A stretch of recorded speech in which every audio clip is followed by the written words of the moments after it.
بدلی لکه یو سړی د سار منځو کې په رمضان کې دومره ثواب به الله ورکړي لکه د رمضان نه بغیر چې اویا د سار منځونه کړي. د رمضان د یوې ورځې 15 منځونه د وکړل دله به الله دومره ثواب ورکړي لکه د رمضان نه بغیر چې اویا ورځې 15 منځونه کړي. دا د الله فضل او کرم رونو. د دې میاشتې دومره برکت ته چې څومره آسماني کتابونه دي ټول په دې میاشت کې نازل دي. حتی قرآن شریف الله فرمایي انا انزلناه فی لیلة القدر. ودا قرآن شریف ما په لیلة القدر د قدر په شپه کې نازل کړی دی او دغه د لیلة القدر دا په رمضان کې په دې اخیری 10 شپو کې یوه شپه ده. بیا نبی علیہ السلام فرمائی چې کم انسان په دې میاشت کې چاله روجه ماته ورکړه دا هغه روجې والا چې څومره ثواب کیږي د هغه به نه کیږي خو د هغه برابر ثواب به دې انسان له الله ورکړي چې چا چاله روجه ماته ورکړه. صحابه خو غریبانانو غربتو وی د الله رسوله چا سره خو روجه ماتې نه چې بل له ورکړي. حضور پاکو فرمایل چې کچا چاله یو ګوټ اوبه ورکړي یو ګوټ دا ثواب به خدای غلم ورکړي. ما تاله یو ګوټ اوبه درکړې او تا په هغې روژه ماته کړه ستا چې څومره ثواب وشوه به دې کمیږي نه د هغې برابر ثواب به الله معلم راکړي. زما وروڼو د برکت میاشت ده. حضور پاک فرمایي اول 10 رحمتونه دي اوله رحمتون واوسطه مغفرة د میانس لس د الله د بخنې دي واخره عتق من النار او اخیری لس د جهنم د آزادېدې ورځې دي. نو علما لیکي مقصد یې څه شو؟ وی 3 قسمه بندگان دي. یو هغه دي چې هغه پوره نیکان دي او ګناه نشته دا واړه که کوي دا واړه ګناهونه خدای په دې نیکو ختموي غټ ګناهونه نشته. یو هغه بندگان دي چې د هغې ګناه هم شته او نیکۍ هم شته. دریم قسم هغه مخلوق دي چې ګناه زیاته ده او نیکي کمه ده. اوله رحمتون چې کم انسان دا لومبی قسم دی چې نیک انسان دی ګناهونه یې نشته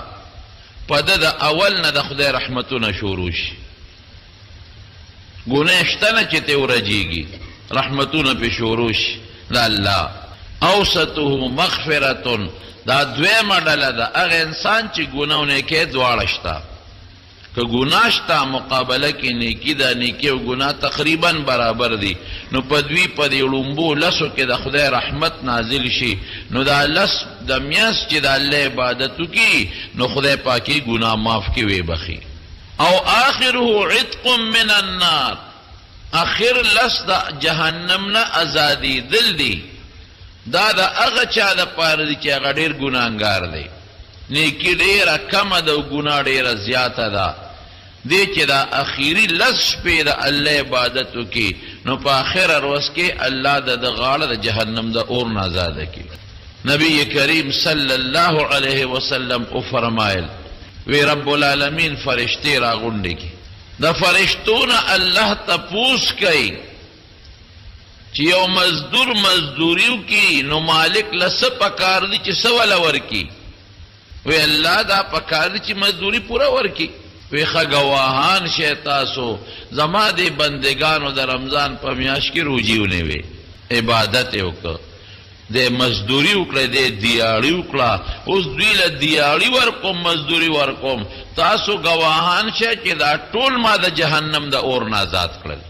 د رمضان میاشت داسې اخوا دېخوا نه ده دا د الله عظیم احسان دی او زمونږ د دواړو جهانو د مبارک سردار برکت دی. ګورې دې نه بل خوا به نه ځو د حضور پاک مبارک برکت دی او د الله عظیم احسان دی چې دا میاشت په مونږ الله راوسته نو دې کې به د الله عبادت کوو. څنګه عبادت به کوو؟ اوس غوږ ورته کښېږده. حضور پاک فرمایي الصوم جنتون وی د رمضان میاشت ډال دی د روژه ډال دی ډال ډالونه به په عربو کې 3 قسمه یو به د اوسپنې ډالو داسې د طبخي پشان د طبخي پشان غونډه اوسپنه وه لکه زمونږ طبخي چې وي او په دې منځ کې به د لاس د نیولو ځای و نو هغه به یې نیولی او د تورې او د غشي نه به یې په هغې د خپل مخ بچ کو دویم به د لرګي ډالو د غټ لرګي نه به یې جوړ کړی و په هغې به یې د چوکې نه د لرګي نه ځان بچ کو د غشي نه به هم پې بچ کېدی شو دریم به د سرمنې نه چا ډال جوړ کړی و د څاروي غټه سرمن وه ابه پرې کړې وه چې لا کړی به یې پکې اچولې وه لاس کې به یې نیولې وه نو غشي به تې داسې پاله اسانه نه وته یا د لرګي د غوزار نه به یې پې ځان بچ کو نو حضور پاک څه فرمایي وی دا روجه ډال دی د ګناه نه د الله د غضب او د قهر نه دې بچ کوي خو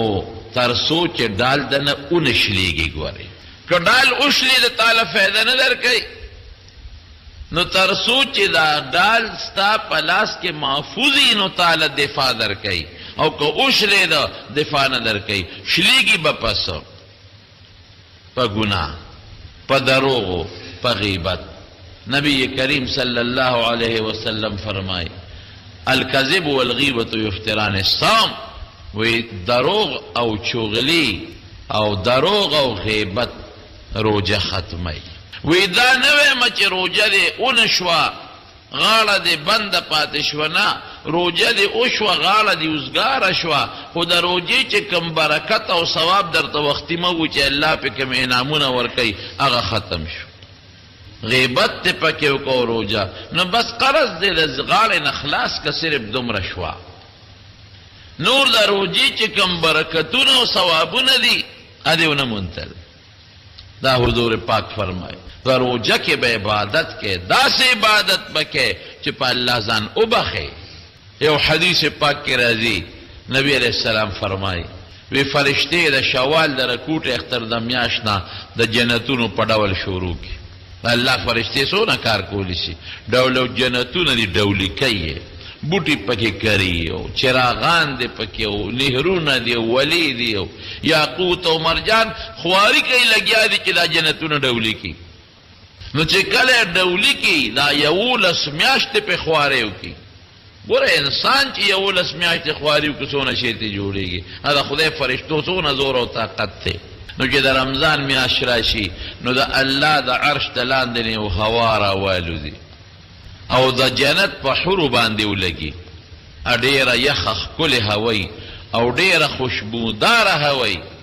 نو هغې د خدای په دربار کې سوال وکړي یا الله موږ له د خپلو بندګانو نه داسې خاوندان راکا چې زموږ سترګې په هغوی یخې شي او د هغوی سترګې په موږ یخې شي په یو بل خوشحاله شي هغه بندگان چې خدای د دغه حور دپاره منتخب کوي هغه دي چې د رمضان په دې میاشت کې د الله عبادت وکړي دا ډېره برکتي ده نو عبادت په پکې کې الله به راضي کې څنګه به راضي کې اوس نو یو حدیث درته ویم د هغې تشریح واوره حضور پاک په دې منبر په دې ړومبې پوړۍ خپه کېښوده وی آمین نو چې دویمې پوړۍ ته وخته خپه کېښوده مبارکه نو بیا وی آمین نو چې په درېیمه کېناسته نو بیا وی آمین مونږ په دې دویمه کینو او حضور پاک به په درېیمه پوړۍ کېناستل حضرت ابوبکر صدیق د ادب د وجې په درېیمه کېنناست په دویمه کېناست وی په دې درېیمه نبي علیه السلام ناستې نو زه په دویمه کېنم حضرت عمر په دغه لاندې کېناست په دې درېیمه په دې اخیري پوړۍ وی په دې بره حضور پاک دی په دویم حضرت ابوبکر زه به په دې کېنم بیا وروستو حضرت عثمان رضی الله عنه وی یاره زما ته خو بل ځای نشته نو د هغې نه پس زموږ علما کرام په دا دویمه پوړۍ کښېني په ړومبی څوک کښېني شریعت کې جایز دي منع نه دي عثمان صاحب په دې ړومبی کښېناسته بره کښېناسته وی لاندې ځای خو نشته زه په کوم ځای کې کښېنم نو بهر کې حضور پاک به په دې درېیمه پوړۍ باندې د منبر کېناستی ده نو چې درېیمه باندې کېناست وی امین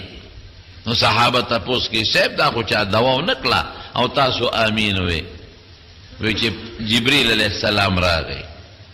وی ما چې په دې ړومبی پوړۍ خپه کېښوده وی هغه وی چې هغه انسان چې زما نوم د هغه په مخ کې واغشتی شي او په ما درود ونه وي درود شریف نو دې خدای تبا کی. ما وی امین. اوس مسله د دین دا ده چې د حضور پاک نوم واغشتی شو درود بوای صلی الله علیه وسلم دام کافی دی. صلی الله تعالی علیه وعلی آله واصحابه وسلم دام وایا څنګه ته ویل شي خو چې کوم کې صلی الله راضی یا اللهم صل ټکی راضی دې ته درود وای. نوم د حضور پاک دو دی یو دی محمد او بل دی احمد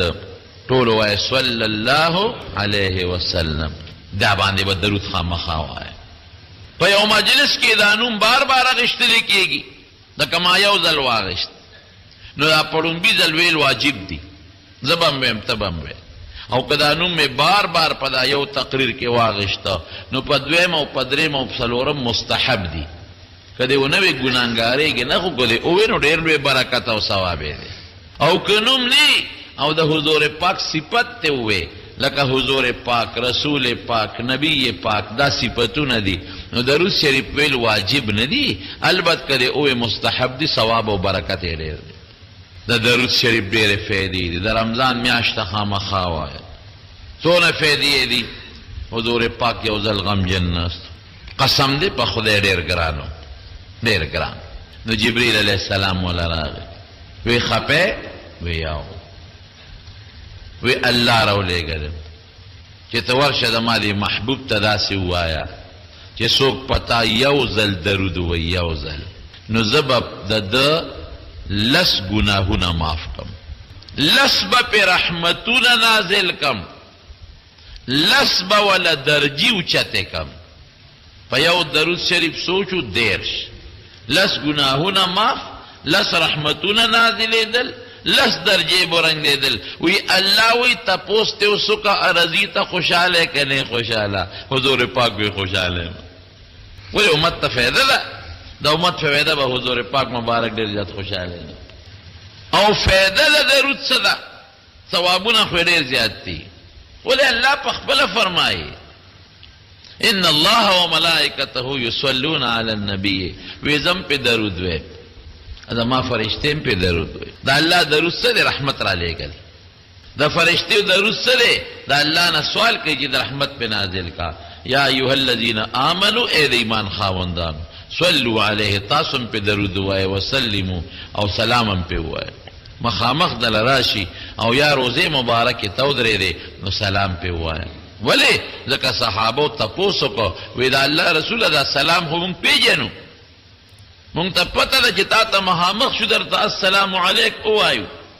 کیف الصلاة علیک دا درود څنګه دی نو حضور پاک او فرمایل اللهم صل علی محمد وعلى آل محمد كما صليت على ابراهيم وعلى آل ابراهيم انك حميد مجيد. حدیث پاک کې راځي ته درود شریف ډېر فضایل دي خو زما پړه کې درود شریف یو عجیبه فضیلت زما چې کوم خوښ دی دا دی ان لله ملائکة سیاحین فی الارض وی د خدای فرشتي دي په دې مخ د ځمکه چکر لګي یبلغونی عن امتی السلام او چې زما امت کوم ځای په ما سلام وی ما ته را رسي ورته سوی وی فلان کی د فلان کی زوی نن پتا دومره درود او سلام وی. من صلى علی عند قبر سمعته چې ما د قبر په خوا کې څوک درود وی وی اورم. ومن صلى علی نائیا او چې دی لري دی او په ما درود وی ابلغته نو ما ته د فرشتو په ذریعه راسیږي. فرشتې سوی وی فلان کی د فلان کی زوی پتا نن دومره درود شریف ویل نو چې ستا نوم د حضور پاک په مخ کې واغشتې شریشته وایا د دې نه بهتر شی بل شته. ثواب په خپل ځای کا ثواب یا لږ دی یا ډېر دی خو چې د حضور پاک په مخ کې ستا نوم داسې واغشتې چې پلان کی د پلان کی زوی د پلان کی کلي پتا دومره درود ویلی دی رښتیا ووایه حضور پاک به څونه خوشحاله. یو واقع راځي چې یو سړی روانو په قافله کې پخوا خو پیاده قافلې وې خلک به پکې تلل. یو پلار او زوی په دې قافله کې شریک دی او دا پلار یې بیمار شو نو قافلې ورته یو څو ورځې انتظار وکړو خوند یې ونه کړ. ازوی ته ولوي چې داسې وکړه د پلار د بیمارۍ خدمت ته وکړه مونږ خو نشي سارې دی قافله خو ساروي وي ګڼ خلک کي تجارتونه کوي خرچې پې راځي قافله ته لاړه او دا پلار او زوی پاتې شو دا زوی یې وایي چې ما د پلار ډېر لوی خدمت وکړو خوند یې ونه که پلار مې مړ شو چې مړ شو ما پې څادر واچو ډېر پریشان یم چې خدایا پلار مې مسافر دی او په سفر کې مړ دی د سره څوکم کلي ته هم نشم وړی څو دکې پلین کوچونه خو نو که نه پیاده مزلې به وي یادو خان کلي ته نشم وړی او په دې ځنګل بیامان کې څوک شته هم نه چې دا ما دا پلار ما سره سنبال کړي جاړم او ډېر پریشان یم بیا مې وورېږه دې کلي ته ځم خوا کې نږدې کلی دی چاته سوال جاری کوم چې دا پلار را سره سنبال کړي کلي ته لاړم خلکو ته مې اواز وکړه خلک را جمع شو مسافر یې پلان کې اوس چې دا کومه قافله لاړه دې نه پاتې شو او دې مخامخ بیابان ځنګل کې مې پلار مړ شو راته خدای دپاره څوک راشي ما سره پلار ولمبوي د کفن او د دفن او د قبر انتظام د جنازې د کلي خلکو ډېره ښه او خوشحالۍ خبره ده مونږ دپاره چې د مسافر خدمت وکړو زه ورځه مونږ در وی چې رالم د پلار د مخ نه مې څادر اوچت که او د پلار د مخ ته مې وکتل نو مخ یې د خرو شکل یې د خر شوی بعض انسان خدای مسخ وکړي وی داسې هیبت را باندې راغی چې بېهوشه پرېوتم ای خدایا دا خلک چې راشي دا خلک بس ما خو راغوښتل چې دا ما د پلار خدمت او جنازه او کفن دفن وکړي وی به چې خر له دې راوست دې پلار دې دونه ګناهګارو دې مخ ته وګوره خدای لوی رسوایي وی د دې بېهوشۍ په حالت کې خوب وینم وی په خوب کې مې نبی کریم صلی الله علیه وسلم ولید مرګري ورسره ورمنډه مې کړې حضرت څه کوې وی ما ته ولې پریشان یې میں صاحب دقه چلو شو وی ښه دا څادر ته لرې که وی د پلار د مخ نه مې څادر لرې که اوس خوب وینم وی حضور پاک مبارک پې دا لاس داسې راغی وی مخ یې واپس خشته شو شکل یې ټیک شو وی ډېر خوشحاله شوم په دې خوب کې ورته یم حضرت تاسو څنګه راغلی او چا خبر کړی وی ستا د پلار به په ما روزانه درود شریف وی اب مال یو فرشتې را رسول ګوره الله مستقلې فرشتې مقرر کړي دي هغې بل کار نشته هغې همدغه کار دی چې څوک درود سلام په نبي علیه السلام وی ورسوي الله فرشتې مقرر کړي دي هغې فرشتې ستا د پلار درود شریف به ما ته هر ماښام را رسول وی نن ستا د پلار هغه درود رونه رسېدی ما تپوس وکړه دا فرشتې نه چې د فلانکي سړي د فلانکي د زوی درود شریف به تا روزانه ماله راوړل یو ورځ یې پکې قضۍ نه ده کړې نن دې د هغه درود شریف راونړل ولې وی هغه راته وی چې خو مړ شوی دی چې مړ شي خبره خلاصه شوه خو صیبه تا ته محتاجه دی که څه مدد ورسره کولی څنګه محتاجه دی وی ډېر ګناهګار و درود شریف خو یې پتا وي خو ډېر ګناهګار و نو د مرګ نه پس وله خدای سزا ورکړه شکل یې وله بدل کړی دی د خر کړی دی که څه مدد ورسره کولی شي د الله په اجازت دلته رالم چې ستا د پلار سره امداد وکړم وی چې راویښ شم او څادر مې اوچت که د پلار مخ مې خشته و د هغې نه ښکلی و د مخکې نه دا د درود شریف برکت دی زمونږ د دې درود شریف یو کتاب دی دلائل الخیرات ورته وایي دا بزرگان پکې یو بل اجازت ورکوي د هرې ورځې خپل منزل دی د هغې چې کوم مصنف دی هغه د هغې وجه لیکلی چې دا کتاب مې ولې ولیکه وی یو ځل په لاره روانو لار رانه خطا شو په یو ځنګل ورغلم وی تلم لار نورم خطا شوه تږي شوم دومره تږي شوم چې څه د اوبو انتظام نشته خدای د تندې مرم یو کوی مې صحیح کړ چې ورغلم د کوی غاړې سره ودرېدم اوبه خو پکې شته برقه نشته سرګردان یم خدای مړ شومه تندې اغشتې یو ماشومه جینۍ وه ګډه چیلی سرولې پټینۍ ماله راله کاکاجي ولې مې بچې تږي دې کوی کې خو اوبه شته مې او بچې ما ته هم ښکاري خو برقه نشته وی دله راوباسم ما ویو مې د دې سره ګډې چیلی سره یې برقه به ورسره چې ته سامان کي راوبباسل ویا ماشومه راله او د کوی په غاړه ودرېده څه ټکې یې وی چوف یې کړې وی اوبه راتلې کوی ډک شو سر نه اوبه راورسېد ویسکه کاکاجي اوبه مې وڅښلې وی بیا څه ټکې ووې چوف یې وکړې اوبه لاندې بیا ویخله لاړې وی ماشومه مې کلکه د مټه ونیوه بچې څوک یې پیری کې انسان یې وی نه زه خو انسان او د انسان لوري دا دې څه چل وکړه دا خو مې د استاد جنې یو ټکې اورېدلی دی او چې ساجت مې هغه ویم خدای مې هغه حاجت پوره کړي څه ټکې دی هغه درود شریف په نبي علیه السلام دا مې درود شریف ووې اوبه سر لرلی بیا مې درود شریف ووې اوبه واپس ویخلله نو د درود شریف ډېر لوی برکت دی رونو چې خدای په خپله وایي اے د الله بندګانو درود وایه په نبی علیه السلام زم وایم او فرشتې م وایي نو چې الله حکم درکوي نو خو فایده ده پکې هسې خو الله درته نه وي نو درود شریف وایه د رمضان میاشته ځان له یو نصاب مقرر کړي یقین وکړه بعضې بزرګان لس زره او شل زره کرته در ورځې درود شریف وایي هر سړی نشي ویلی نور اسکارم کوي نور عبادتونه مو سره کوي درود شریف خامخا وایي تاسو که ځان د رمضان د میاشته کې لږه خوله بلده کړه او یو 500 کرته یا یو 1000 کرته هم ځان له نصاب مقرر کړه ډېره لویه فایده به درته ورسوي نه یو 200 خو خامخا وایې ښه 200 ویلی شی که نه شی ویلی 200 خو لږ شی دی ما په خیال 200 خو په 15 منټه کې ویلي کېږي 15-20 منټ کې ویلي کېږي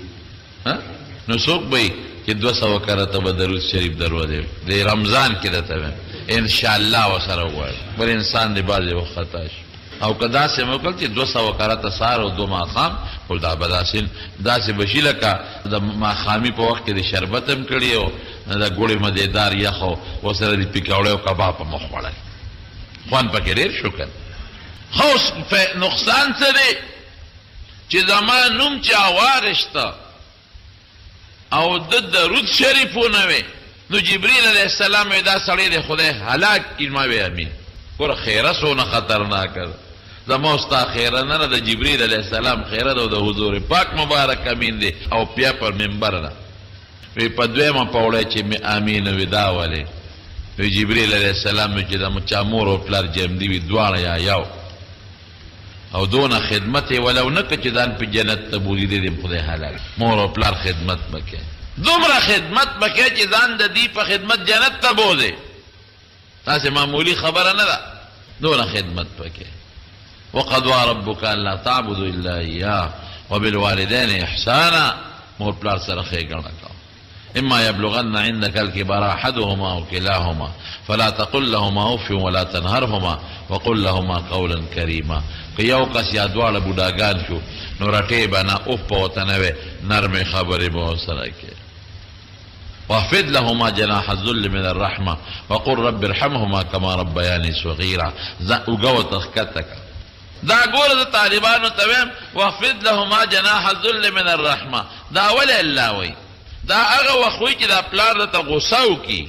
اوږه خو هله سړی ښکته کوي چې غوسه نه کوي څوک اوږه نه ښکته کوي غوسه وکړي قهر وکړي کوتک راوالي څپېړه درکړي نو نیغ په نیغه به ورسره ځان نه برابری هغه کنځل وکړل ته اورېږه ستا هغه داسې کړي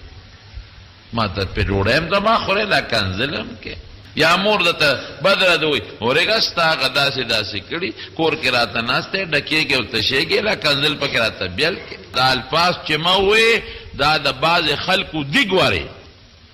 یقین کوه هم داسې کوي خو دا خدای وباسي چا چې مور پلار سره کړي دي الله ګوارې وباسي مولوي صاحب دې زمونږ خدای پاک وبخي په دوره کې په وړه دوره کې د ماته دا خبره کوله زمونږ د زوړ کور نه وی راوتم وی د ترې لاره کې بدله خیرو د کندي کې د جومات سره خوا کې لاره کې سړی که مې درته نوم واغېست تاسو یې ټول پېژنئ خو نوم نه ده بده خبره ځکه هغه سړی مړ دی او هغه زوی هم اوس مړ دی خدای دې دواړه وبخي وی زوی لګي شوي په پلار په سینه ناستو او وی لته یې وله ورکولې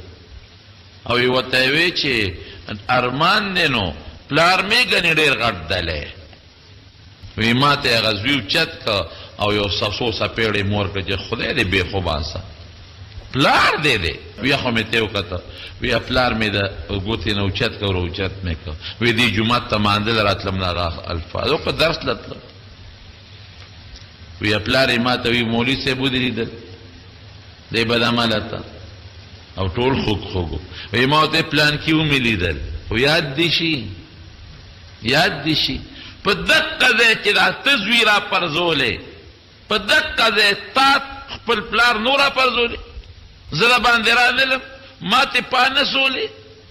او تا ورته هم دقه الفاظ وې چې ارمان دی نو پلار مې ګنې ډېر غټ دلی مولوي صاحب په دا توبه به ایستله وی دقه سړی ما ولید چې د خپل پلار را پرځولی چې په کوم ځای د پلار را پرځولی نو د ده زوی دی هم په حقه ځای را پرځولی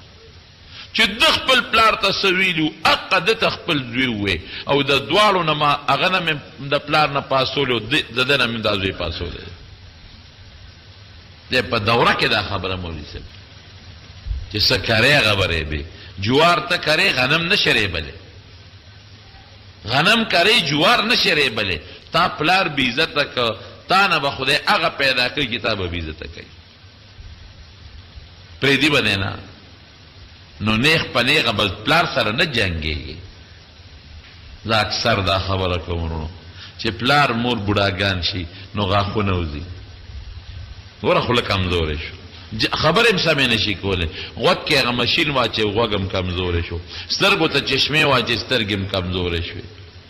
او لاسونه کونټۍ پکې لاس کې بغیر د کونټۍ ګرځېدی هم نشي نو چې دا ظاهري اندامونه کمزوري شو نو دماغ هم کمزوري کېږي که نه یا د خدای ساده مازغه نه کمزوري کېږي نو خامخا د پلار په کنځلو ته بدي نه ښکارې که پلار دله سپېړه درکړه نو ته پې بدي نه ښکارې که پلار درته بد ردوی مور درته بد ردوی په دې بدي نه ښکارې دا ځان ته مول راوه چې پلار او مور والم او پلار او مور راته خیره وکړه او بدې راته وي په دې ته بدي نه ښکارې چې یو مخ دله ووایي خیر دی دې کې دې فایده ده دا بل ورته نیسه یعنې غږ مه کوه باسونه ورسره مه کوه واخفض لهما جناح الذل من الرحمة وقل رب ارحمهما اے الله زما په دې مور او پلار رحم وکړه کما ربیاني صغیرا رحم دا د رحم دعا ولولې کې بوډا دې کنځل کوي رب ارحمهما لفظ راغی الله کنځل کوي بوډا دې ستغیث پورې رحم پې وکړه یو وخت کې د قابل رحم هم دې مور او پلار را باندې رحم کوو الله ته پې وسو دا مولانا روم صاحب رحمت الله علیه ډېر لوی بزرګ مو ډېر لوی عالم مو مثنوي وګوره نو د علم پته به راته ولګي عالم مو بزرګ مو یو واقعي لیکلی او صاحب طریقت و داسې ډېر الله ته رسېدل انسان یو ځای کې مې یو سړی ولیده پلار او زوی دي د پلار دې زوی ته وی په دې دیوال یو قارغه ناستو پلار دې زوی ته بابا وی بچې څه دي زوی ته قارغه دی بیا ورته وایي بچې دا څه دي وایي قارغه دی که نه بیا ورته وایي بچې دا څه دي وایي په سترګو ړوند خو دې قارغه دی شل ځله مې درته ووایي پلار ورته وایي بچې وایي ما ستا نه مخکې ولید چې دا قارغه دی خو چې دلته کېناستو ما ته یو خبر را یاده شوه ته مې غېږ کې وې او زه دلته ناستم دغسې یو قارغه په دیوال کېناست نو تا ما ته وایي بابا څه دي ما وایي قارغه دی تا وایي څه دي ما وایي قارغه دی تا وی څه دي ما وی قارغه دی او چې څومره تپوسونه تا کول نو ما به دله خوله ولوله خوشحالېدم چې ته ډېرې خبرې ما سره وکړې او نن که ما د درېیم څلورم نه خبره زیاته کړې وه نو کوتک ته دې ګوتې کوم دا حقیقت دی یو مور وه مړه ده هغه زوی هم اوس مړه دی هم هم که درته نوم واخېست خو به یې پېژنې خو نوم نه علم دی ملیان سره خبره یې مړه نه کېږي امور به زوی ورله نو یو ځل یې ما پسې فریاد راوړی نو دا لاسونه یې داسې وو چې دا زخمي وو او ډېره بوډۍ وه نو زوی ووالم پلان کې ووالم ایا مولوي صاحب ما د کور نه شړې ووایي مې ټکوي مې تام ټول عمر پایو کې اوبه چولې دي دې زوی لرې ډېره کړې ده څنګه شاوخوا خیر غزوی ته مې ډېرې خبرې وکړې سپیر دا بوډۍ مور دې ده یا ظالمه ولې ظلم کې خیر مور یې مړه شوه هغه زوی څه موده پس لیوني سپي وچیچو ما ته یو دوه کسو تپوس دی مونږ ورغلي وو ستا یادوي چې مولوي صاحب راله تپوس ته راشي مې دا سپېرې د مور پلار نه عاق دی زه نه بردم تپوس ته ما ته هغه یو شاګرد مې وایي وی مولوي صاحب قسم دی چې ما په خپله واورېدل چې د خېټو نه د کوترو چینګار راته د دې غوږونو مې واورېدل دا سزا نو مور پلار قدر بکې احترام بکې داسې ته ماشوم دومره لوی دنیا ته نه راغلی تا سره ډېرې خوارۍ شوي دي تا له ډېرې دعاګانې شوي دي دا مور او پلار د مور د مزدورۍ او خوارۍ وې هغه متیا دې دله پاکې کړي تا له به ته کرکه درځي او مور به او دسماتې پاک او دې پلار دله ګوړ او چارې او په دې پرتو پټو کې مزدورۍ کړي نو په دویمه پوړۍ چې قدم کې مې خاوت وی چې چا مور او پلار دواړه یا یو جمدي وي او دې دونه خدمت ونه کړي چې ځان په جنت ته ورسوي نو دا د خدای هلاک ما وی امین چې په درېیمه پوړۍ مې قدم کېښود نو جبریل علیه السلام څه وایي وی هغه انسان چې د رمضان میاشت پې راشي دې دومره عبادت د خدای ونه کړي چې ځان په الله وبخي دومره به کوي چې ځان په خدای وبخي دومره عبادت اونه کی چې ځان په خدای وبخي دې دې خدای هلاک کړي ما وی امین نو بسونه عبادت کوي دومره عبادت به کوي چې ځان په خدای وبخي ګوره کله کوټ عبادت او کمزور عبادت او روجیم پکې ونني وي روجیم پکې وخوړی غیبتونم پکې وکړل کنزلم پکې وکړل مسلمان تم ضرر پکې ورسو ستغې سپورې ډاکې غلاګانې پکې وکړې نو د جبریل علیه السلام خیری دی او د حضور پاک امین دی په منبر د وزن نه استاسو ځان خبر کې چې د دې خیرو څونه لوی وزن دی اوس نبی کریم صلی الله علیه وسلم فرمایي په دې اوږد تقریر کې وی څلور کاره به کوئ وی دوه هغه دي چې خلاصیت استاسو نشته او دوه خامخاو کې یو د الله نه بخښنه غواړي استغفار وایه استغفر الله الذي لا اله الا هو الحي القيوم واتوب اليه استغفر الله ربي من كل ذنب واتوب اليه کدا دی نیت اسه وایه استغفر الله استغفر الله استغفر الله دا خو به ټولو ته یادي کنه استغفر الله خو یاد دی کنه او استغفر الله غټم ټولو ته به ان شاء الله یادي او کلی صرف استغفر الله استغفر الله استغفر الله اے چې دا دې منی یاد یا الله موبخه یا الله موبخه یا الله او دیم دا الله ذکر لا اله الا الله دا حضور پاک وی دا پر رمضان کې کوي او دو سيزونو نه دو سری یو دا چې به خدای جنت راکا او دویم دا چې الله د دوزخ نه امان راکا دا حضور پاک فرمایي وی درې کسان دي چې خدای د هغوی دعا قبلوي یو انصافدار بادشاه دویم مظلوم چې چا پې ظلم وکړه د خیره خدای در قبلوي او دریم روجهدار چې کله روجه ماتوي او حضور پاک فرمایي وی د روجهدار دپاره دوه خوشحالۍ دي زه چې دا حدیث مې ذهن ته راشي ډېر خوشحاله شم یو خوشحالي چې کوم مخ روجه ماتوي دغه وخت دی خوشحاله ورسونه خلک خوشحاله او دویمه خوشحالي عند لقاء ربه چې د خپل رب سره ملاقات کوي نو هلته به خوشحاله نو زه کله وایم دلته موږ څونه خوشحاله یو دا خوشحالي خو نصیب شوه نو انشاءالله چې هغه به هم خدای زموږ نصیب کوي او نبی علیه السلام فرمایي چې د روجهدار د خولې بدبویي چې د خلوف ورته عربی کې وایي یا خلوف دا د معدې چې خالی چې نو یو سام راځي په دې خوله دا د خدای په دربار کې د مشکو د خوشبویۍ نه زیاته ده د قیامت پر ورځ به د خولې نه داسې خوشبویي دي چې د مشکو نه به خوشبویي زیاته ده نو روجې ونیسئ په صحیح طریقه عبادت پکې وکړئ یو پکې تلاوت کوئ د قرآن شریف سارم کوئ دا سار خوبونه پرېږدئ سار مانځه نه پس مازدیګر مانځه نه پس هم کوئ او که چاله په ناظره قرآن شریف نه ورځي نو دا سوره اخلاص قل هو الله احد په ټولو ته یاد دی کنه دا پکې وایي دویم ذکر کوئ لا اله الا الله لا اله دریم استغفار وایي او څلورم ما درته وایي درود شریف پکې وایي دا ست عبادتونه او تراوی کوي او مولا صاحب ته دې موایي چې تراوی لږ په قلاره کوي په منډه نه کوي چې او درسته وباسي دا خو مونځ دی ته پې خدای راضي کوي که ځان خلاصوي بعضې سړی به داسې مونځو کې حدیث پاک کې راځي چې د مانځه نه ځان خلاص کړي نو فرشتې دا مونځ خدای ته وړي نو الله وایي دا مې نه دی پکار په دې مخې له واپس ورغورځوي مونځ خو د الله سره رازداري د مناجات دی نو ښه په طریقه په قلاره کوي او چې وسم کېږي پکې ختم د قرآن شریفو کې زموږ حضرت امام ابو حنیفه رحمه الله په رمضان کې به یو شپې ته ختمونه صرف د شپې کول یو ختم به په تراوو کې کو مستقل په تراوو کې په میاشت کې او چې تراویح نه به فارغ شو نو بیا به یې 2 رکعاتو نفلو نیت وتړه نو په 2 رکعاتو کې به یې 2 ځله قرآن شریف خلاصو د صحابهو معمول بدو تراوو ته چې د حضرت عمر فاروق رضی الله عنه زمانه کې تراوو ته به ودرېدل نو کله به بس کولو صحابه وی مونږ به دا چې سلام وګرځو نو مونږ به په خپلو خادمانو غوبل جوړ کړو چې شا به پېشمنې راولګي سبا راخېږي ټوله شپه به م په تراوو کې تېره کړه او د ماشومانو باندې به یې روجې په قصد نیولې اوس خو بچی بالغې روجې منیسه را جوړه به دي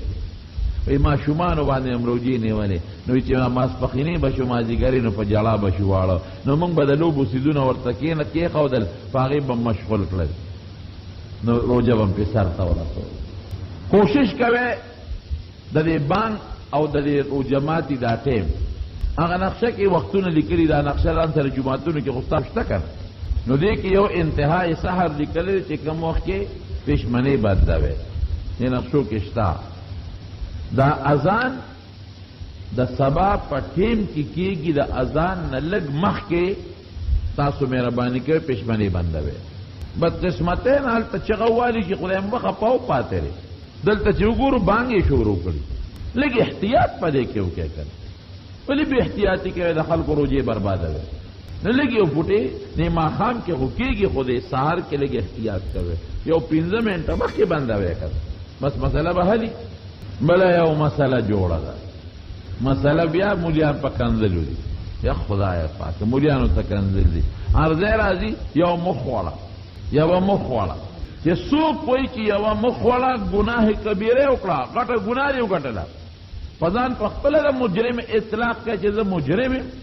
ته دومره تکړه یې یوه مخ وړه نبي علیه السلام وایي د جمعې پر ورځ روژه نیسئ تا دې ولیدې چې تا جمعې پر ورځ دونه شوق دی وی د ګل پر ورځ روژه ونیسئ تا کم ګل روژه نیولې ده وی میاشت کې 3 روژې ونیسئ مستحب دي 14مه 14مه 15مه تا کومه 14مه 14مه 15مه ونیوه چې روجو سره د شوق دی او ځان داسې باټې قلا جوړی یو مې وخوړی 2 مې وخوړی 3 مې وخوړی نو د مخ دا مستحب یې ونیسه که نه د دین په مسله ځان پوه کې چې خبره ته د پیغمبر علیه السلام حدیث درته بیان کوي وی غټه ولاړه وه مونږ ولیده غټه ولاړه وه وی دا د 2مې شپې وه دا د 2مې او د 3مې سر نه په کتاب کې نشته نبی علیہ السلام فرمایي وي د قیامت نښه به دی چې خلک به وي دا د 2مې ده او د 3مې دا د قیامت نښه ده اوس حضور پاک څه وایي دین یې راته آسان کړی دی خو تاسو ځان ته په خپله ګرانوئ هغه فرمایي صوموا لرؤیته وافطروا لرؤیته چې کله میاشت ولیدلې شوه روژه کې او چې کله میاشت ولیدلې شوه نو اختر کې فإن غم علیکم او بل حدیث کې راځي فإن حالت دونها غیابة کستاو دا میاشت پا مینس کی اوریز رالا اوریز دو میاشتنین فإن غم علیکم شتخو در بانده پتشوا دون دی دولا دا اوریز دا خلا دا نخ شتخو تاو نلی دا نوز بسکو نو پخپل حضور پاک فرمائی فاکملو عدتا شعبان 30 د مخ کې میاشت د شوقدر 10 وشمیره نو روژه خبره خلاصه شو دا راته نه وایي چې د 2مې ده نو یو دی وخوړه وګوره شته نو روژه کا شته نو اختر کا او که تا ته وریځ ودې نه لیده یا دوړه ده یا لوګي دی